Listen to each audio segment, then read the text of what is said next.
Decifrando o alfabeto do transporte. Seja muito bem-vindo a mais um episódio do nosso podcast, que aqui hoje a gente vai descomplicar a logística de uma forma diferente. A gente vai passar por todo o alfabeto utilizado no transporte, todas as siglas e termos que normalmente é utilizado nesse meio e que muitas vezes a gente sabe a sigla, mas não sabe o que significa, ou sabe por quê, ou como ele é utilizado. Hoje aqui estou acompanhado do nosso coordenador de logística, Robson Forini, que vai nos ajudar nessa conversa. Vamos lá então, né, Robson?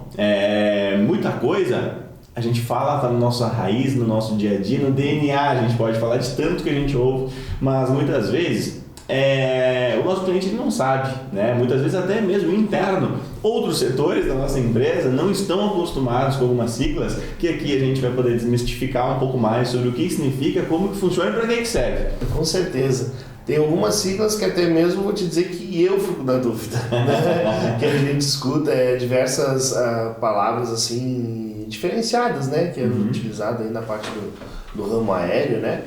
E que a gente vai tirar as dúvidas hoje aí do pessoal, se alguém tem alguma, né? E a gente pode iniciar com a mais conhecida hoje, que é o CTE, né? O Conhecimento de Transporte Eletrônico. É o que mais a gente utiliza, né? Para que serve o CTE? O CTE, como ele já diz, né? Conhecimento de transporte, é um documento que é emitido toda vez que a carga vem após a coleta, né? Ela é feita a conferência, pesagem e tudo mais do material e é emitido esse documento. Esse documento, o que ele vai me constar nele? Ele vai me constar a minha origem, o destino, o tomador do serviço, peso, volumes, medidas, ele vai constar valores. Na verdade, medidas é um diferencial com o Nexlog. Tá? A maioria dos CTs eletrônicos não informa medidas no CT. Tá? Nosso sistema, pela nossa evolução, ele consta já também as medidas daquele material. Para simplificar até para a galera, Robson, dá para aqui nós falar que é como se fosse a nota fiscal da transportadora. Nota fiscal do transportador. Basicamente isso, né? Muitas vezes o nosso cliente nos solicita, mas consegue me enviar a tua nota? A gente tem que explicar que para o transporte não tem nota fiscal, né? O que a gente faz é um CTE que deve estar atrelado, inclusive, para uma justificativa de uma nota fiscal, né? Então, o que eu quero dizer com isso? Para a gente poder emitir um CTE, tem que ter uma nota fiscal vinculada com, aí sim, realmente, né, com o expedidor do material, o destinatário, o valor daquela mercadoria, tudo certo? Para a gente poder emitir um documento que justifique aquele transporte, que saia da origem e vá até o destino, mais ou menos isso, né? Isso, perfeito. No próprio mesmo CTE, ele tem a chave de acesso, a CFOP, que é a mesma da nota fiscal, onde ele vai indicar se é o CT, que é o nosso CT de emissão, de transporte, CT complementar, de devolução. Então, existe várias o que vai determinar realmente é o CFOP. Perfeito. Show de bola, Robson. Então, continuando o mesmo assunto do CTE, né, já dá pra gente aqui já linkar o DACT, né? O que é o DACT? Para que serve? O DACT, ele é um documento, ele é emitido em cima do CTE, né, do conhecimento eletrônico. As companhias, elas emitem o DACT, que faz com que em cima a gente apresenta o CTE para embarque, né, e eles emitem o DACT. O DACT também vai informar o quê? Quem está embarcando, né, para quem está embarcando, daí em vez de ser o cliente, vai informar a minha... Nosso Nexlog embarcador. Transportador, Perfeito. Isso mesmo. Porque o DACT, ele é emitido junto com o CTE, baseado em uma minuta eletrônica. Tá? E aí ele vai ser feito com o embarcador, o destinatário também, quem vai retirar a carga, com todas as informações junto, que é a chave de acesso, né, do CTE, vinculado nele para o transporte. O que no internacional a gente chama até de AWB. Perfeito. O AWB, normalmente aqui também a gente utiliza essa sigla como o termo. Mas o AWB, ele significa, ele é um documento de importação e exportação, certo? Que ele também tem a mesma função do DACT. Simplificando, é o CTE da companhia aérea, não é do embarcador, mas que para o nacional se chama DACT e internacional é o AWB. O AWB, isso mesmo. E para nós aqui hoje, nas companhias aéreas, normalmente, se tu chegar e abordar como a WB, o pessoal vai aceitar esse termo Tá por ser bem, mais tá tudo conhecido, tudo certo. Até tu já comentou brevemente sobre minuta. O que é minuta e o que é manifesto? Certo. Minuta, a gente cria as minutas, toda a companhia ela tem, tu tem que passar uma base de informações do que tu quer fazer com aquele material, certo? E a minuta ela é criada por nós como um documento informando o que eu quero fazer com aquela carga, digamos assim, né? Para a companhia. Para a companhia. Então eu vou criar uma minuta, vamos supor, da Azul, ou da Gol, ou da Latam, certo? Conforme cada uma tem uma específica, e lá eu vou estar informando, de novo, o expedidor, destinatário, tomador do transporte, peso, medidas, o que é o material, muito importante, tá? Especificar o que é o material, especificar o tipo de embalagem e sempre se tiver alguma observações importante. Por que disso?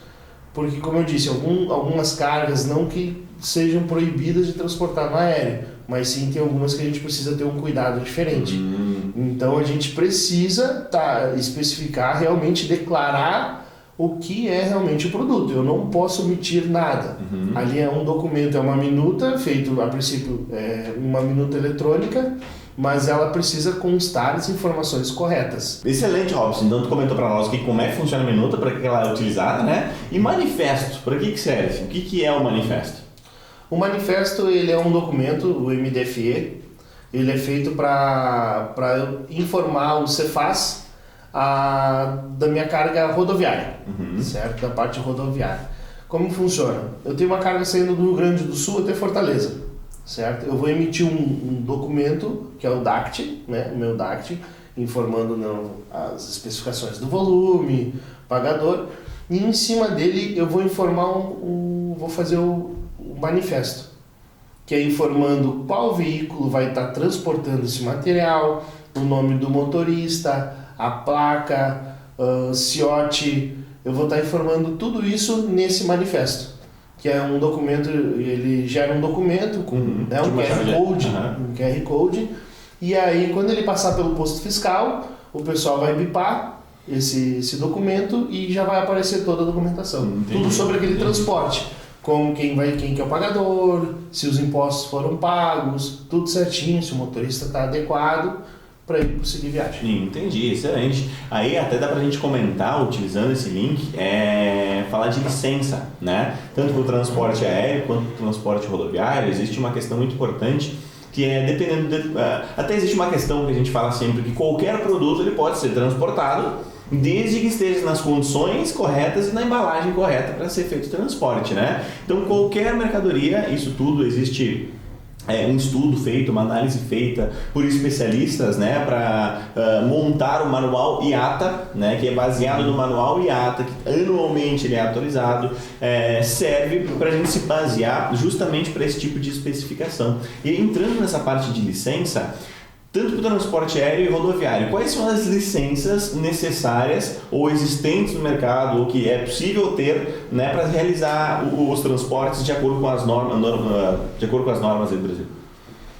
A gente tem em torno de mais ou menos mais de 10 licenças, né, que são necessárias para o transporte de materiais químicos, que são exigidas normalmente aí pelo governo, tá? O que acontece? Essas licenças, existem licenças para transporte, desde da parte de químico quanto na parte rodoviária do Exército, licença da Polícia Federal, existe licença da ANAC, da liberação, né? Existe licença da Receita Federal. Então a gente tem que ter todos esses documentos para estar transportando determinados materiais. Perfeito. Porque alguns materiais, vamos supor, ácido, né? Vou dar um exemplo de ácido, né?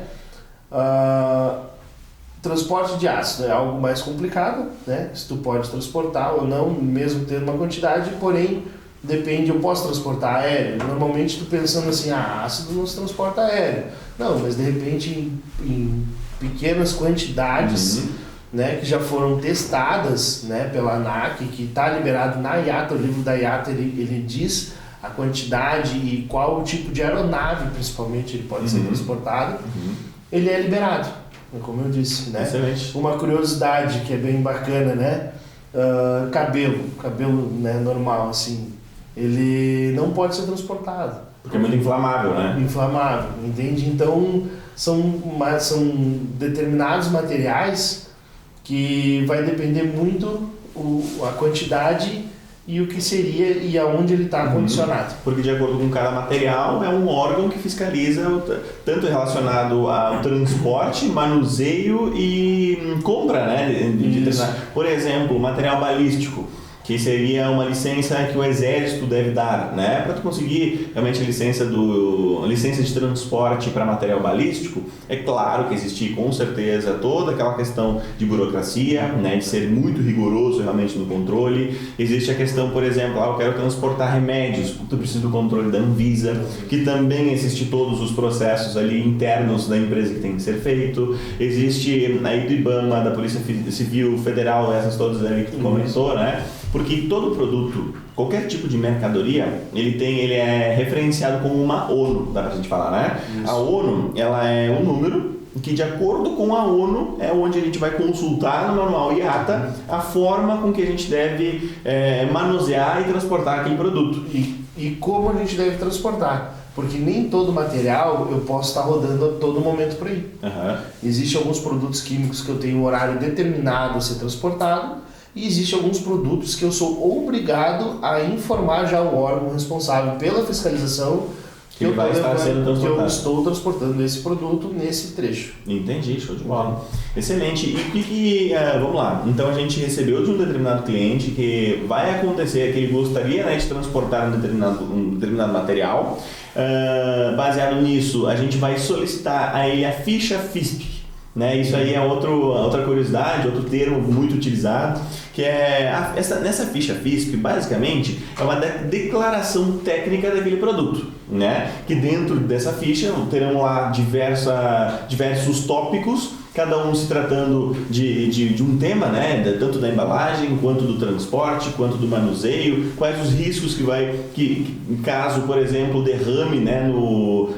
Derrame aquele material, o que vai acontecer, o que pode acontecer. E baseado na ficha FISP, é onde a gente vai entender como que ele deve ser transportado. Baseado nisso, a gente vai saber se tem alguma regra de embalagem, alguma regra de volume. Determinados produtos eles não embarcam em avião de passageiro comum normal, somente em cargueiro, né? Isso. E feito tudo isso, levantado todas essas questões, o que atesta que eu realmente conheço, sei e a gente está nas normas necessárias para esse transporte? Qual é o documento que a gente deve assinar realmente atestando, saber o que está sendo transportado?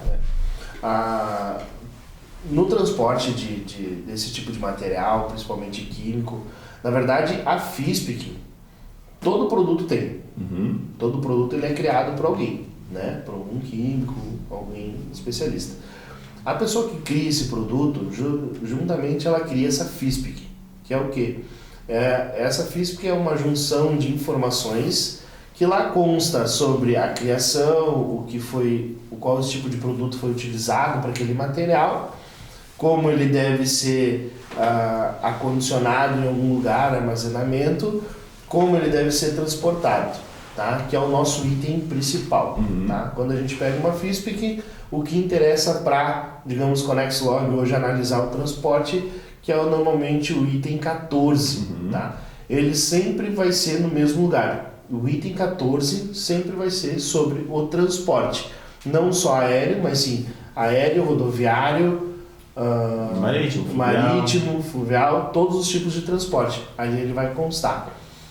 E quando o pessoal faz uma análise de algum produto que realmente talvez necessite dessa ficha, eles solicitam a mesma, né, para o cliente, fazem a análise e ele vai constar se tem alguma ONU vinculada, que é o que a gente comentou antes. A ONU ela vai informar a classificação desse material, se é classificação 1, 2 ou 3, ou de repente alguma outra especificação na parte do aéreo.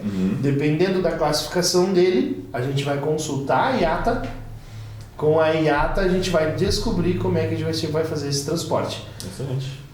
E aí depois, Shipper Declaration, né? Depois Shipper Declaration, tá?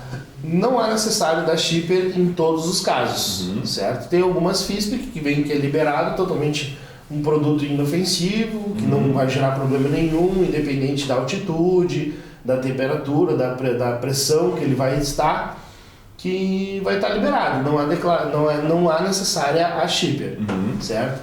E alguns casos, dependendo da ONU, né? Na verdade, todo material que existir da ONU vai solicitar a Shipper, que é onde um documento necessário ser realizado por um químico, né, especialista, né? Ele faz essa declaração.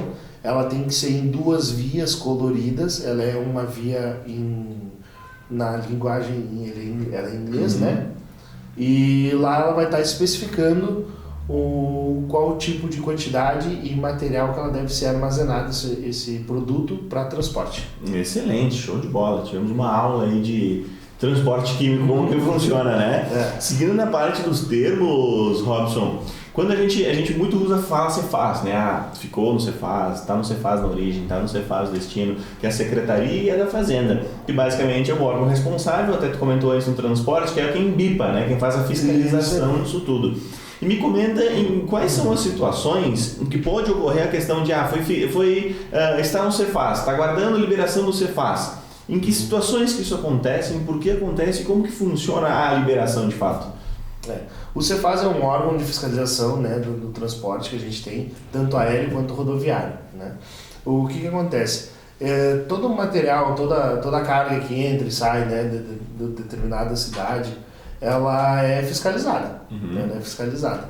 Então o Cefaz, quando chega uma aeronave, vamos supor, uma aeronave chega em Recife, todo o checklist dessa aeronave, de todo o produto que foi carregado como material, né, além das bagagens como carga, é levado até o Cefaz e eles fazem uma análise do produto que foi transportado, da questão de fiscalização tanto de impostos quanto do tipo de material. Tendo a liberação, eles fazem a liberação, o pessoal vai fazendo as retiradas, né? É isso que a gente conta. Ele tem um determinado tempo, que é em torno da conferência do voo, mais liberação, normalmente de 3, 4 horas. O Cefaz ele tem em todo o local, porém ativo, a gente tem alguns pontos, algumas cidades mais específicas. Que trabalha muito forte em cima disso. Mas toda a liberação é feita por eles, e se tem alguma carga que eles desejam estar fazendo uma verificação mais profunda, eles pedem para segurar e fazem uma vistoria aí pessoalmente, aí, verificando o material. Excelente, show de bola. E outra dúvida, o que é Surface? Surface. Surface é um serviço que as companhias aéreas elas disponibilizam, digamos, de alguma localidades, porque a gente tem nem todos os aeroportos que a gente tem cadastrados suportam aeronaves grandes, né? Então a gente tem alguns pontos, algumas cidades, alguns pontos. Normalmente interior, né? Isso, normalmente interior. Vamos supor, Sorocaba, né? A gente tem o aeroporto lá, que é as companhias que a gente pode embarcar por lá, porém não desce aeronave de porte maior, né, nesse aeroporto. Então passa um caminhão, pega esse material e leva até São Paulo, Guarulhos. Esse trecho de uma determinada cidade até o aeroporto eles chamam de Surface. Entendi. Então basicamente a gente está contratando transporte aéreo, isso, né? Falando de interior, mas naquele interior, naquela cidade, naquele aeroporto, ele não tem capacidade operacional para tanto manuseio quanto para suportar uma aeronave maior. Ele realmente vai lá, coleta com o caminhão da companhia e leva até ali o aeroporto que tem essa capacidade mais próxima. Isso mesmo. Excelente. Aqui até mesmo em Caxias a gente também tem essa questão a gente tem as duas opções, né? Então aqui desce algumas aeronaves de algumas companhias E nós temos algumas que fazem o surface diariamente também até Porto Alegre, que é uma demanda maior de voos de aeronave. Excelente, show de bola. Aí dá pra gente entrar também no assunto de spot, né? Normalmente a gente chama spot aquele tipo de demanda que não é recorrente, que não existe uma tabela negociada, uma tabela precificada, um contrato de transporte, por exemplo, né? Spot normalmente é utilizado para quando há uma necessidade não programada de demanda, que a gente fala que aquela carga, aquela demanda é spot. Mas falando de companhia aérea, o que é spot? Em que momento que essa terminologia é utilizada? O spot, ele é uma tarifa negociada. Digamos assim, eu tenho um cliente que ele precisa mandar uma quantidade maior, digamos, do que ele vem mandando diariamente, digamos, com nós, ou que ele sempre demanda. No fluxo, por exemplo, normalmente embarcou até 10 quilos, mas agora ele quer embarcar 1.000 quilos. Isso, ele quer embarcar 1.000 quilos, né? Então é algo diferente para ele, é algo que, né, é um peso maior, é uma carga diferenciada. E aí a gente busca uma negociação melhor com a companhia. O nosso comercial, como se trata de algo maior, mais volumes, né? A gente procura fazer uma negociação melhor. Então o nosso comercial entra em contato com a companhia, né, com o responsável da região e tenta negociar uma tarifa. Excelente. Que é uma também negociação spot. Que é uma negociação spot. Também não programada, também algo não frequente, não negociado anteriormente, uma demanda spot. Certo? Excelente. O que dá pra gente também, falando aí de companhia, o que é MISCA? MISCA. MISCA é uma palavra assim que eu não gosto dela. Eu não gosto dela. Por quê? MISCA, na verdade, o que acontece? É um termo usado dentro das companhias aéreas quando uma carga some. Digamos assim, uma carga que estava desenhada num trecho, né? Num determinado trecho, e fez a conferência desse voo e ela não foi localizada. Eles dão MISCA na carga. Tá? Esse é o termo que a companhia utiliza para avisar o embarcador que aquela carga não está no destino. Não chegou tá o avião e a carga estava dentro. Ela não chegou e não está. Tá? Normalmente, o que acontece às MISCA? Tá? Não que a carga some do nada, assim, né? Toda carga, quando ela é emitida, ela é feito uma etiqueta. Essa etiqueta é colada no material, tá? Então, às vezes, o que acontece? De repente, a gente saca ou caixa, que essa etiqueta for colada no material e ficou uma pontinha, assim, sem ser colada, entendi. Quando tu adiciona outra carga do lado, né, pode ser que ela colhe na outra e aí tu tira e cai a etiqueta. Então, quando ela chega no destino final, ou antes mesmo de ela sair da origem, ela é todas bipadas. E se de repente ela deu MISCA que ela não foi bipada, ou digamos ela foi bipada na origem e não no destino, pode ser que tenha se perdido essa etiqueta. Entendi. Então eles dão essa MISCA e se inicia um processo de busca, que normalmente em torno de poucas horas, assim, né? Não tem uma regra, né? Mas já é localizada e... Entendi. Então, eu ia até te perguntar, qual que é o plano de ação quando a companhia declara MISCA, né? Quando eles falam que houve MISCA em determinada carga? O que a gente faz a partir disso? Companhia aérea aciona origem e destino, base de origem e destino, né? E eles começam a fazer uma busca internamente. ConnexLog aciona seus parceiros e manda uma equipe responsável para ir direto nos aeroportos também, origem e destino. Por quê? Porque a gente já manda uma equipe nossa para agilizar. Porque, como eu disse, né, até uns episódios anteriores, as nossas cargas elas são sempre identificadas, embaladas com fita ou com uma saca da ConnexLog. Então isso facilita muito para que não aconteça esse tipo de situação. Mas caso aconteça também nos facilita muito em localizar a carga. De imediato, muitas de imediato. vezes, né? Toda a coleta realizada pela ConnexLog é feita uma foto, né, do material, e aí a nossa equipe tem essa foto. E aí quando acontece isso a gente já manda para os nossos parceiros, eles vão lá no aeroporto, ó, eu tô com essa foto aqui, essa carga aqui que deu MISCA. Então a gente auxilia eles a procurar o material e a gente resolveu. Entendi. E falando de aeroporto também, FOCA é outro termo que normalmente é utilizado pelos embarcadores, né? Para que serve? O que é o FOCA? FOCA, ele é uma pessoa experiente, né, nos aeroportos que a gente tem, que ele conhece, ele fica pelo aeroporto, ele é um facilitador de embarque, digamos assim. Toda companhia, como a gente trabalha, né, é carro toda hora no aeroporto, é carro toda hora, ele é cliente para o aeroporto, cliente para o aeroporto, cliente para o aeroporto, né, porque vai demandando os embarques. Perfeito. Então, o que acontece? Ele fica lá no aeroporto, ele fica lá, como a gente chama ele de FOCA, né? Porque ele fica realmente aguardando. Chega o motorista, não é o motorista que fica fazendo embarque.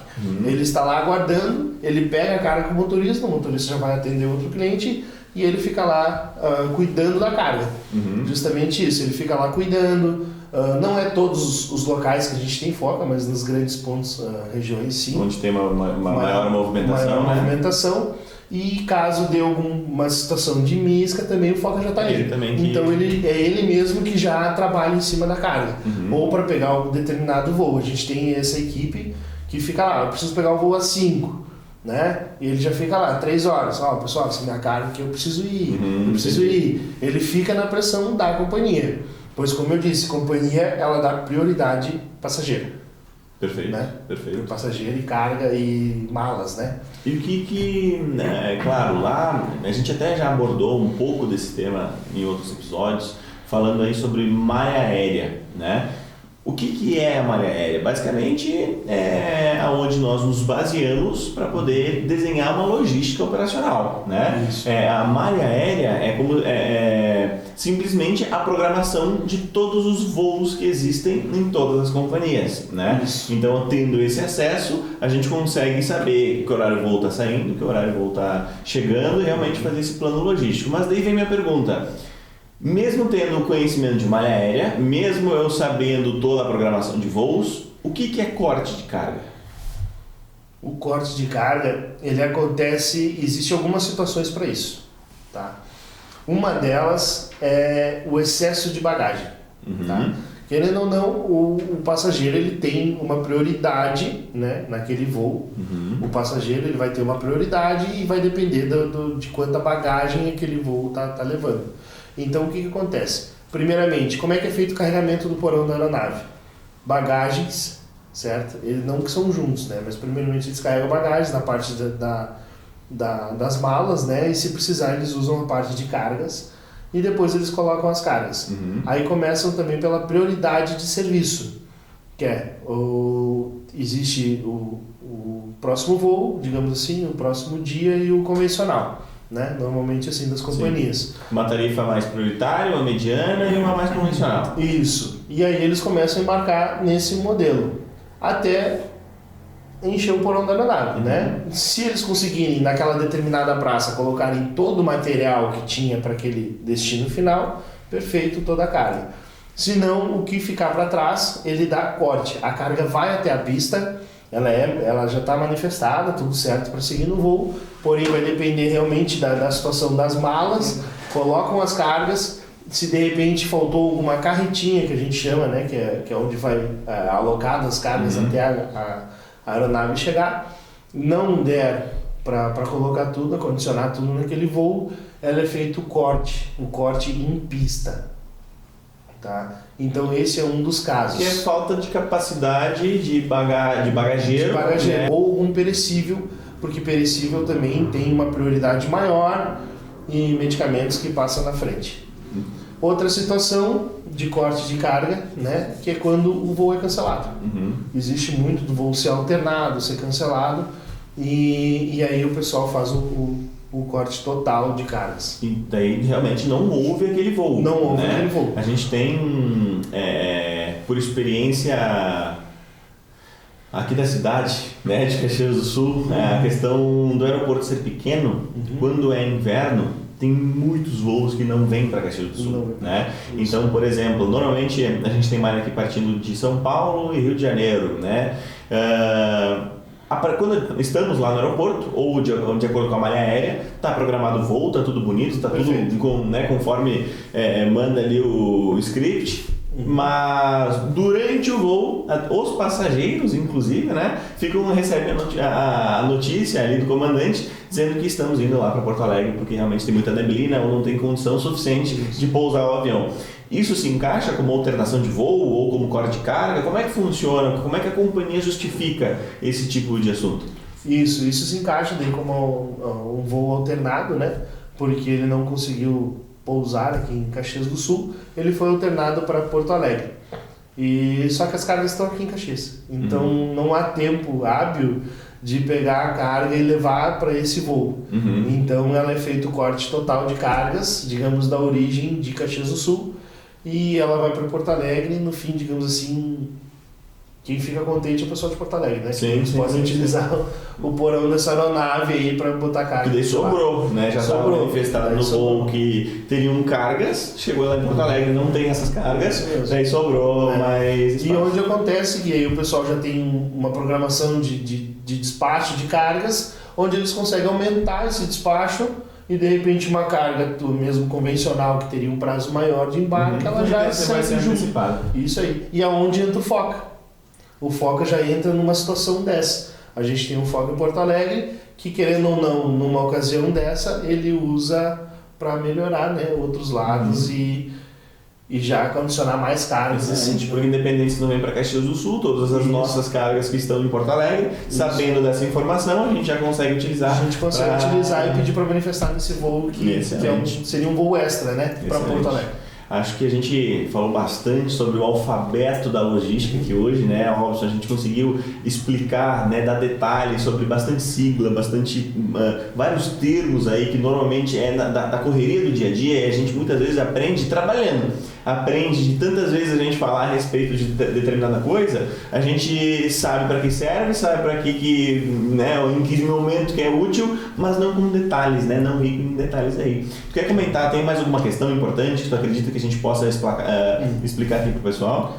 Tem, eu até estava aqui me lembrando aqui, eu gostaria de botar uma situação que é sobre o Surface, que a gente estava conversando, que apesar do Surface ele atender as companhias, o Surface ele não carrega todo tipo de material, vamos supor, principalmente químico e perecível.